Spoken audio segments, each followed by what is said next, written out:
तो स्वागत है आपका इग्नू के एक और महत्वपूर्ण वीडियो में। आज के इस वीडियो में हम BPCS 184 के इकाई 1 में इसके बहुत ही महत्वपूर्ण टॉपिक जो कि ऐतिहासिक विहंगावलोकन एवं वर्तमान प्रवृत्तियां हैं उसे पढ़ेंगे और समझेंगे।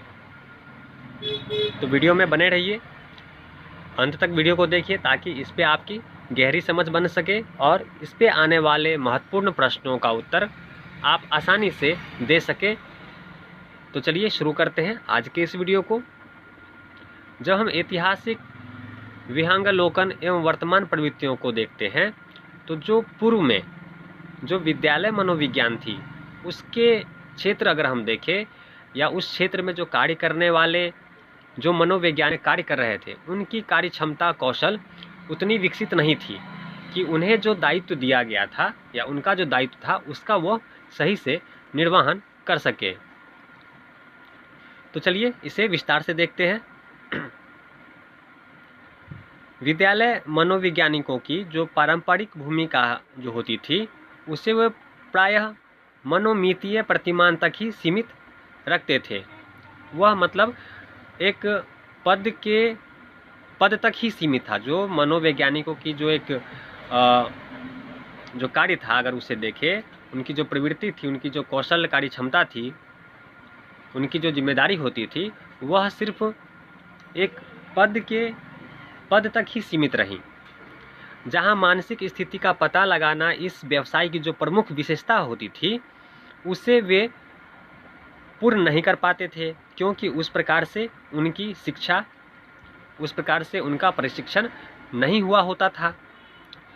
लगभग 2 दशक पहले तक भारत में देखें तो विद्यालय मनोवैज्ञानिकों को मनोवैज्ञानिक परीक्षण तथा मार्गदर्शन के विशेषज्ञ के रूप में स्वीकार किया गया।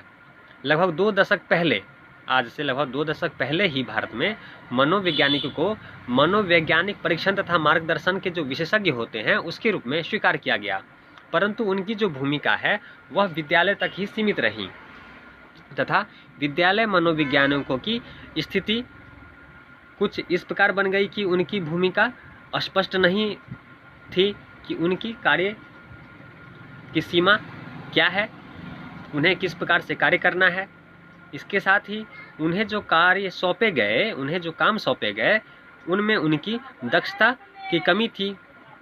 इस कारण से वे उन्हें दिए गए कार्य को वे पूर्ण नहीं कर पा रहे थे। उनके बारे में देखें तो भ्रम की भी स्थिति बनी रही कि उनकी भूमिका मनोवैज्ञानिकों का है या परामर्शदाता का। इस प्रकार की भ्रम की स्थिति देखने को मिलती है। शिक्षकों तथा अभिभावक जो होते थे ने उनसे गैर व्यवहारिक अपेक्षाएं भी रखनी आरंभ कर दी थी। जो मनोवैज्ञानिक होते थे उनसे जो विद्यालय के शिक्षक या अभिभावक जो होते थे वो जो उनके कार्य नहीं थे उस कार्य को भी वे करें ऐसा उनसे उम्मीद रखते थे, अपेक्षा रखते थे। विद्यालय मनोवैज्ञानिकों को नैदानिक मनोवैज्ञानिकों जैसा स्थान नहीं दिया गया। जो नैदानिक मनोवैज्ञानिक होते हैं वैसा स्थान विद्यालय मनोवैज्ञानिकों को नहीं दिया गया। कहीं ना कहीं उन्हें एक सामान्य शिक्षक की तरह उनसे व्यवहार किया गया और जो उनकी कार्य क्षमता, जो कौशल थी, जो कार्य उन्हें करना था उसके अनुरूप विद्यालय या अभिभावक का भी सहयोग न के बराबर उन्हें मिलता रहा। लेकिन अब कुछ वर्षों से विद्यालय मनोविज्ञान एक अलग मनोवैज्ञानिक क्षेत्र के रूप में उभर कर सामने आया है। इस क्षेत्र को अब अवसर के रूप में, रोजगार के अवसर के रूप में भी देखा जा रहा है। इस व्यवसाय में अनेक विशेषताएं जुड़ गई हैं। इससे नैदानिक मनोवैज्ञानिक तथा परामर्शदात्री मनोवैज्ञानिक विज्ञान जैसे व्यापक मनोवैज्ञानिक क्षेत्रों से अलग करती है। विद्यालय मनोविज्ञान के विशिष्ट मनोवैज्ञानिक क्षेत्र के रूप में सामने आने से पहले विद्यालय में परामर्शी और नैदानिक मनोविज्ञान की ही पहुंच थी। उस समय अनेक प्रकार के व्यावसायिक पाठ्यक्रम मौजूद नहीं थे जिस कारण से उन्हें इस कार्य में कुशलतापूर्वक इस कार्य को, इस जिम्मेदारी को निभाने में काफ़ी कठिनाई होती थी, जिस कारण से उन्हें मनोविज्ञान का जो है विशेष प्रशिक्षण नहीं दिया जा रहा था। तो इस प्रकार की पहले पाठ्यक्रम की कमी थी। पर वर्तमान में भारत में देखें तो बहुत कम ऐसे विश्वविद्यालय हैं जो विद्यालय मनोविज्ञान का परीक्षण देने की क्षमता रखते हैं। भारत में वर्तमान में अगर हम देखें तो भारत में बहुत कम ऐसे विश्वविद्यालय हैं जो विद्यालय मनोविज्ञान का प्रशिक्षण देने की क्षमता रखते हैं। इस क्रम में हम देखें तो 2 विश्वविद्यालय हैं जो विद्यालय मनोविज्ञान के क्षेत्र में प्रशिक्षण देने का कार्य करते हैं।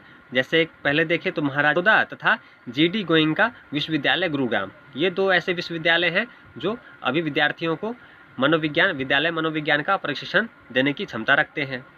वहीं देखें तो पुणे विश्वविद्यालय विद्यालय मनोविज्ञान में डिप्लोमा पाठ्यक्रम की व्यवस्था किया हुआ है। वहीं इंदिरा गांधी राष्ट्रीय मुक्त विश्वविद्यालय की बात करें तो ये स्नातक पूर्व विद्यालय मनोविज्ञान का पाठ्यक्रम लगभग 2010 से ही चला रही है।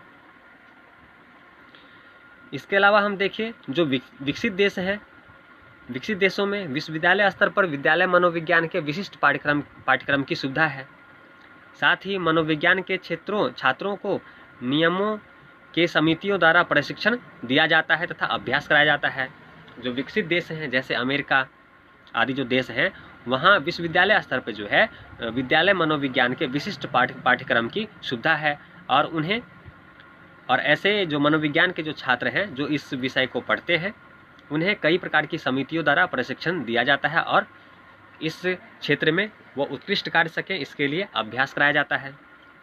इसके लिए कई समितियां हैं, जैसे देखें तो अमेरिका में national association of school psychologist, जिसे हम शॉर्ट में कह सकते हैं NASP, तथा अमेरिकन साइकोलॉजिकल एसोसिएशन शॉर्ट में कह सकते हैं APA, जो कि विद्यालय मनोविज्ञान नियमित समितियां हैं जो स्कूल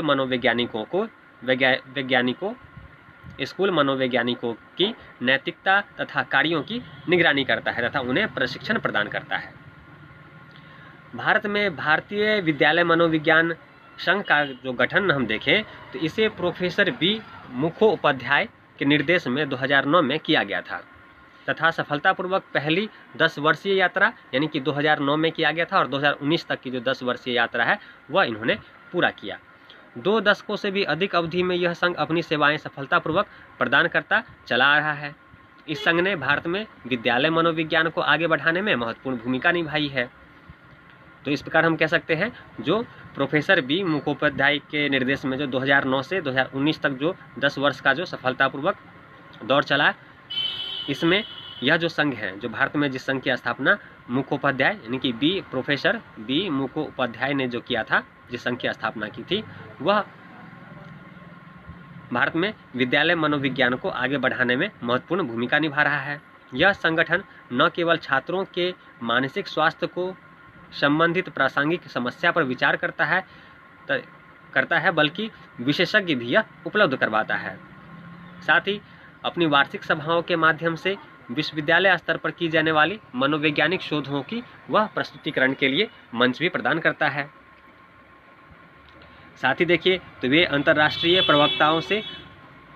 प्रवक्ताओं से आमंत्रित करके इस संघ ने अनेक महत्वपूर्ण कार्यशालाओं का आयोजन किया जो वर्तमान में मौजूद विद्यालय मनोवैज्ञानिकों को सही दिशा और उनके विकास में काफ़ी सहयोगी की भूमिका निभा रही है। इसके अलावा हम देखें विद्यालय मनोविज्ञान के कुछ मानक हैं जिन मानक पे खरा उतरने पर ही उसे भारत में इसे स्थापित माना जाएगा। विद्यालय मनोविज्ञान जो होते हैं वे उसके कुछ मानक हैं जिस पे खरा उतरने पे ही उसे स्थापित माना जाता है। तो ऐसे 6 मानक हैं, आइए इन 6 मानकों को भी देख लेते हैं। जैसे विद्यालय अगर पहले मानक की बात करें तो विद्यालय मनोविज्ञान में पाठ्यक्रम में विशिष्ट स्नातक प्रशिक्षण यानी कि पहला अगर हम देखें तो विद्यालय मनोविज्ञान में पाठ्यक्रम में विशिष्ट स्नातक प्रशिक्षण की व्यवस्था होनी चाहिए। वहीं दूसरे मानक को तो विद्यालय मनोविज्ञान में विशिष्ट डॉक्टरेट कार्यक्रम होना चाहिए। वहीं तीसरे मानक की बात करें तो विद्यालय मनोवैज्ञानिकों के रूप में योग्यता प्राप्त पेशेवर की नियुक्ति होनी चाहिए, तब जाकर इसे विद्यालय मनोविज्ञान को स्थापित माना जाएगा। वहीं इसके चौथे मानक की बात करें तो इस प्रकार के जो कार्य करते हैं उन्हें लाइसेंस प्राप्त चिकित्सा हमें प्रदान करनी होगी, ऐसी व्यवस्था करनी होगी कि उन्हें लाइसेंस प्राप्त हो सके इस कार्य के लिए। वहीं 5वें मानक को देखें तो पेशेवर संघों का गठन। ऐसे संघ होने चाहिए जो इस प्रकार के कार्यों और दायित्वों की निगरानी करता हो और उन्हें प्रशिक्षण देता हो, तभी जाके हम विद्यालय मनोविज्ञान को स्थापित मानेंगे। वहीं इसके 6ठे मानक की बात करें तो शैक्षणिक जर्नल द्वारा इस क्षेत्र के मुद्दों का प्रकाशन, यानी कि जो शैक्षणिक जर्नल होते हैं उनके द्वारा इस क्षेत्र के मुद्दों का प्रकाशन, इन मुद्दों को उठाया जा सके, इस प्रकार की व्यवस्था होनी चाहिए, तब जाके विद्यालय मनोविज्ञान को हम स्थापित मान सकते हैं। पर इन 6 मानकों में से हम भारत में देखें तो मात्र 3 शर्तों पे ही हम खरे उतर पाते हैं। इसमें हम देखें तो भारत में ऐसे विद्यालय मौजूद हैं जो पेशेवर अथवा मनोवैज्ञानिक विशेषज्ञों की नियुक्ति करने में सफल रहे हैं और जो छात्रों की मानसिक स्वास्थ्य से जुड़ी आवश्यकताओं को सही मायने में पूरा करने में समर्थ हैं। हमारे देश में जो मनोविज्ञान में अन्य विशेषज्ञता पर विशिष्ट डॉक्टरेट की डिग्री प्रदान करने की व्यवस्था अभी तक विकसित नहीं हो पाई है।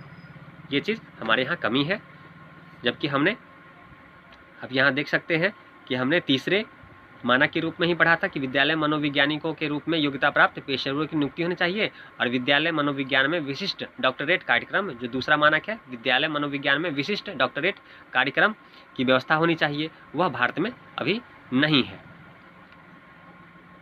जबकि ऐसे संघ हैं, ऐसे विद्यालय मौजूद हैं जो पेशेवर अथवा मनोवैज्ञानिकों विशेषज्ञों की नियुक्ति करने में सफल रहे हैं।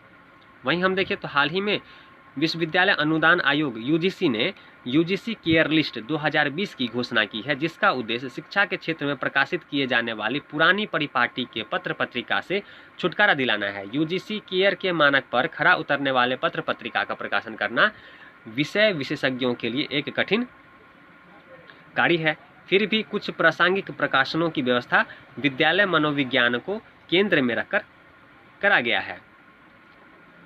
इस प्रकार आप इसे पढ़ सकते हैं कि विद्यालय मनोविज्ञान संबंधित कुछ व्यावसायिक संगठनों की सूची। आप यहाँ कुछ जो भारत में जो संघ हैं जो विद्यालय मनोविज्ञान संबंधित कुछ व्यावसायिक कार्य कर रहे हैं, उन संगठनों की सूची आप यहाँ देख सकते हैं।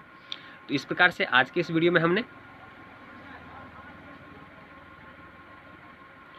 जो विद्यालय मनोविज्ञान की जो ऐतिहासिक विहंगावलोकन एवं वर्तमान में जो उसकी परिस्थिति और प्रवृत्ति है उसे हमने समझने का और समझाने का प्रयास किया है। तो उम्मीद है आपको यह वीडियो समझ में आया होगा। तो ऐसे महत्वपूर्ण टॉपिक के साथ हम लगातार मिलते रहेंगे। तो इस प्रकार की वीडियो को पाने के लिए चैनल को सब्सक्राइब करें और साथ में बने बेल आइकन को क्लिक करें ताकि ऐसी महत्वपूर्ण वीडियो लगातार आपको मिलती रहे। तो चलिए मिलते हैं ऐसे किसी महत्वपूर्ण टॉपिक के साथ।